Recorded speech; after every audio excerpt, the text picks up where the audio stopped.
Adam is the Washington Post national sports reporter. Adam, thanks for joining us. We appreciate it. Yeah, great to be with you guys. So you tweeted this during the game a couple days ago at Adam Kilgore WP, and we were just talking about this. The Commanders had the Eagles in 3rd and 13, down 14-12.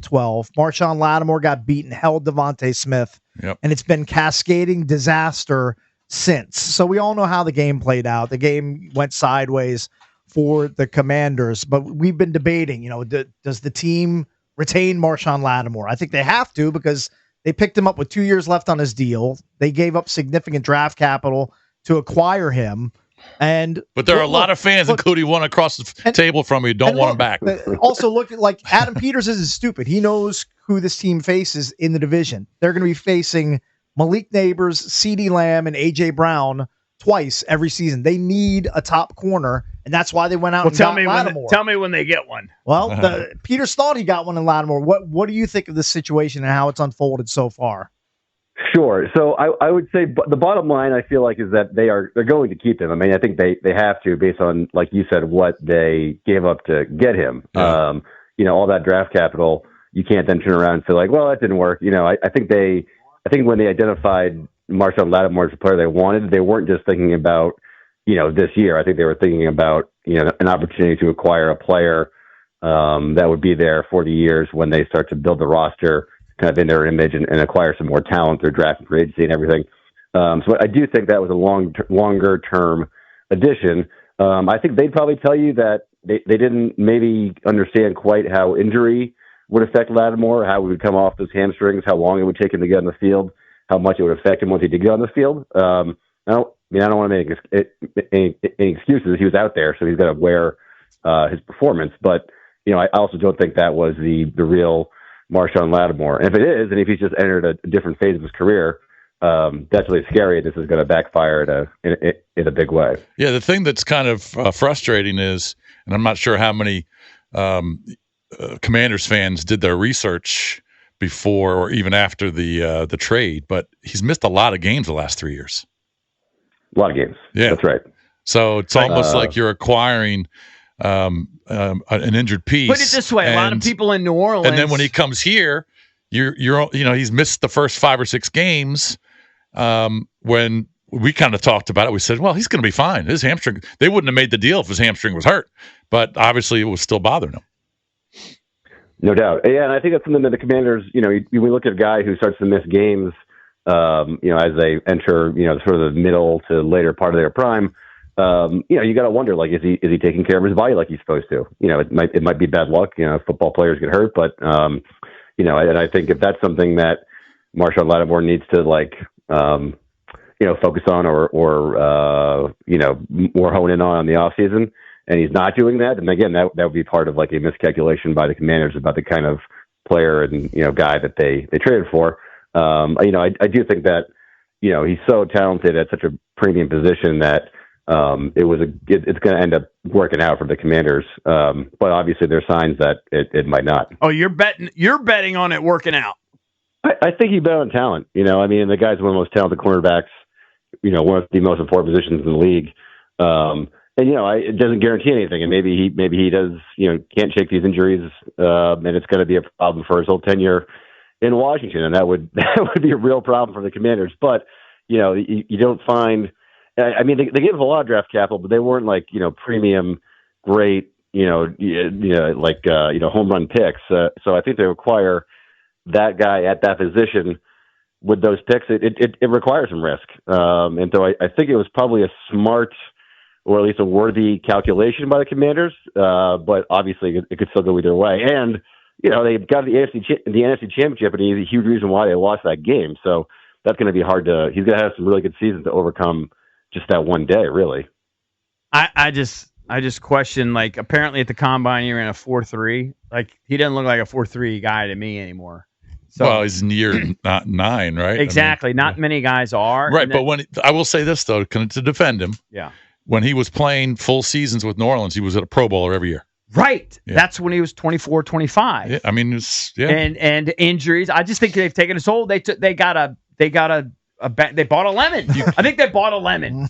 And people in New Orleans, They said this is what you're getting. Yeah, You're that's getting a true. guy that gets banged up, doesn't play that often, and he's just not the player Who's he was. past his prime? Yeah, and I don't blame Adam Peters for the swing, but I don't know. We'll see. Well, Adam, do you think that? I don't know about corner in particular, but defensive back will certainly be a target for Peters in the draft and or the free agency. I think for sure. I think that's one position that's going to be really high on their list. Mikey Sanders, a great player. When he's one-on-one with A.J. Brown on the outside, that's not good for business. And that's a sign that you need a little different kind of player in that defensive backs room. I think offensive line is going to be a real priority for them in the draft and free agency. They just need more depth there. They need, probably more quality, especially at the tackle spot. What about D-line? The defensive liners are high. Other than quarterback, where do you feel good about? It's amazing. No, I said that. Every layer they need help. Every layer they need help. And especially, honestly, it sucks because we like a lot of those guys, but all of our assets are in that interior of that line, and that's a big part of the reason why we can't stop the run. I know you got to set the edge, but they go right up the middle too. Mm-hmm. No doubt. And Jonathan Allen's a really good football player. Local guy. We've all of course everyone likes him. But he's not unlike Marshon Latimore. In what year is this for him? Year 8 or 9 or he's not the he's not in the middle of his prime anymore either, and he's dealing with injuries. Totally. They definitely need more depth, more strength, more power in the trenches, both sides of the ball. And it'd be a good conversation to figure out which is more important for them right now, D-line or O-line, but they really need both. Adam, are you hearing any buzz about Cliff Kingsbury possibly interviewing for the Saints job? If I'm Kingsbury, with one job left, I'm looking at that Saints roster, the skill positions are the most important to my offense. And I'm looking at a mediocre quarterback in Derek Carr. I'm looking at a running back who, while he's been productive, Alvin Kamara is getting close to 30 years old, like his best part of his career behind him. He's got an oft-injured top wide out in Chris Olave, who's had multiple concussions. Like, I might have to just hit the pause button, come back and work with Jaden for another year and keep upping my stock for 2026. How do you think that works out? I think you nailed it. I would be shocked if Cliff Kingsbury turned down the chance to work with Jane Daniels another year, to work for Dan Quinn, who he obviously has a really good working relationship with, to go coach, a New Orleans team with not only the roster issues you said, but a very strange and, honestly kind of difficult to manage, ownership situation.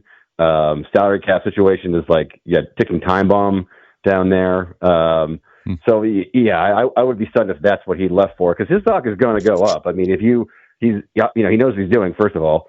Second of all, if you're coaching a player like Jaden Daniels as quarterback, you're not going to have a bad offense. Your star is not going to diminish over another year. So I would be shocked if that's the job that he left for. And they flew up to Philly to interview Kellen Moore last night. It seems like that might be the direction that they're going. So if I was a Commanders fan, I wouldn't be too worried or really worried at all at losing Cliff Kingsbury this cycle. But I feel like Kingsbury and Joe Witt eventually too are both going to get a lot of looks. If they keep having success. Yeah, probably deservedly so. Where do you stand on the two real critical pieces this year, Bobby Wagner and Zach Ertz? They're way up there, but man, they were critical. Bobby's definitely, can only cover about a 3-foot area, but he's still impactful. Ertz still clearly can play. You could argue about the bottom of the roster guys like the De'Ami Browns, the Noah Browns, the Iguanabis or whatever. They're almost interchangeable. These old guys, you want to have a young roster, but man, they were pretty integral. I don't know. I'm kind of torn on it. If I'm Adam Peters, I think both those guys kind of have a priority. Number one, there's not going to be, they had great seasons. There's not going to be a huge bidding war for Bobby Wagner and Zach Ertz. Your cap's not going to be, right, tanked because you sign those two guys back for another year or two.